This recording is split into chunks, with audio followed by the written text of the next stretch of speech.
Ako nga pala si Corinay. Tambay lang. Tambay pero may pangarap sa buhay. Gustong yumaman. Yumaman ng walang ginagawa. Di ko alam kung paano magpayaman. So karon na ako dari sa daplin sa dagat. Nagtanaw-tanaw ba. Ato maghuwat ag sunset ani. Mga sa oras pa siguro kapin before mag sunset ani.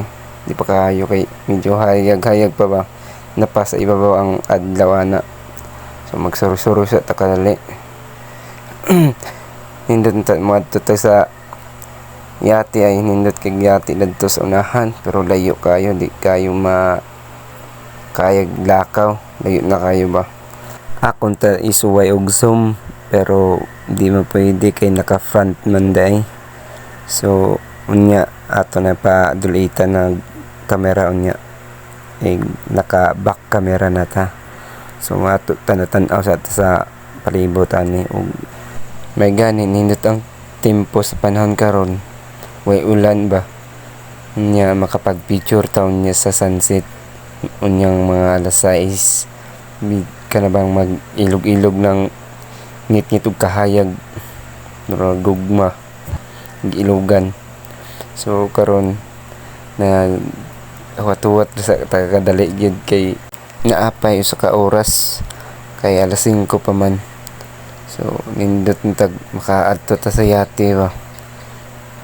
Nindot ang yate ay basta madulan to ug kwartahan pa lamang ta. Bisag na po kayate ato palito na makaya ra basta napay kwarta. Igo na lang ta sa pagtan-aw ani. Huwat-huwat lang sa takadalian ni kay hapit na mga ngit-ngitay naman makapag-picture na gyud ta ni. So ato sa ni-back cam atong kamera ato sa tanaw ng panyate ba.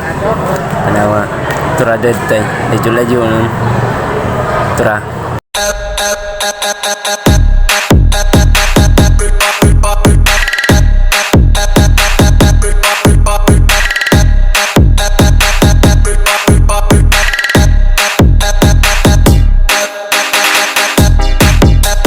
Diba angas mga Corinay. Hanggang dito lang tayo mga Corinay. Susunod na lang po mag-vlog. Pa-support na sa akong page. Salamat kay mga Corinay. And God bless to all. Tanaw sa sunset.